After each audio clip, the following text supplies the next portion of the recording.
for this diet debate, it is about sugar. We hear so many different things about sugar. Refined sugar, white sugar, brown sugar. Should we have any sugar? Fruit sugar, fructose, sucrose, corn syrup, all of it. We're about to have a debate about sugar. Brooke Alpert is here. She is a nutritionist and author of The Sugar Detox. Lose weight, feel great, and look years younger. We also have... Also here for this diet debate is Keri Gans, nutritionist and author of The Small Change Diet. I love the cover of your book. I think it would draw somebody in. It's French fries with a tape measure around their waist.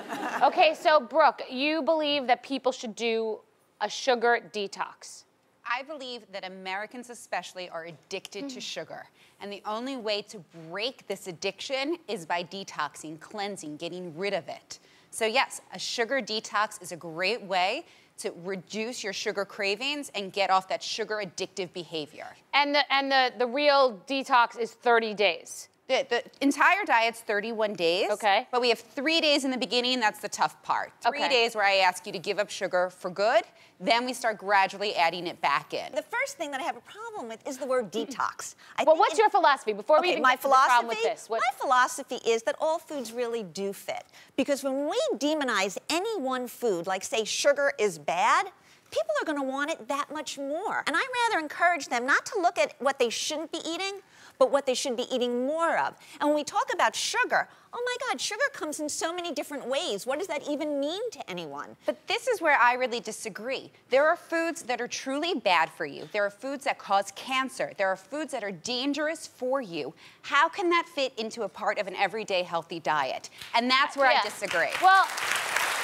I want to hear from the audience, but the reason that I do these diet debates, that I wanted this on the show for, you have people come on and they tell their whole story and everyone's supposed to believe that whole story and buy into it. And I'm not saying that you're selling something. I'm saying that I actually agree and disagree with both of you. Right, well, I believe that people can clean things from their systems. It's why addicts have to go away and get things out before they start. But that's an actual drug. Okay. No, I know, but I agree with her that sugar is addictive. People, when you eat sugar, you fall asleep, your eyes get heavy, you wake up, you feel swollen and bloated, then you want more sugar. For some people, but it's very, the science, the research will show that it's not conclusive whether or not food can be addictive. Right, okay, and I agree with you. And I'm going to go by the science. And basically also, when you talk about eliminating something, it's back to that messaging. I mean, who doesn't want to occasionally have a piece of cake? I eat chocolate every single day.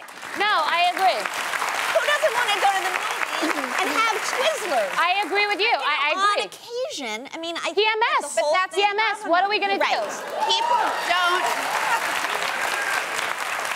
The problem is, people eating it occasionally when they PMS, people eating it occasionally on a birthday or a celebration or the one time they go to a movie a month isn't the problem. The problem is that people eat it all day long. There's sugar in their coffee, there's sugar in their breakfast, lunch, dinner, you know what, there's snacks. I think we also have to, constant. but there's healthy sugar, and I think we have to understand that. Fruit has sugar. Whole grains has sugar. But if you have pasta and fruit and wine, even though it's all breaks down in our body the same way, into glucose. But that's our body can't tell the difference. But that's the point. So that's the point. So if you eat white pasta, or not even white, if you eat whole wheat pasta and mangoes and a glass of wine, even though it's all seemingly okay, that would be too much sugar for a person. No, because that all has nutrients in it. So we're not talking about a mango as rich in vitamin C. It's but it's the way you eat things together too. You can't just be having all sugar. I disagree with that. No, you shouldn't have a meal that's void of other nutrients. So you shouldn't have just pasta and fruit. You should have pasta maybe with beans and lots of vegetables, or some, seafood in there for some protein.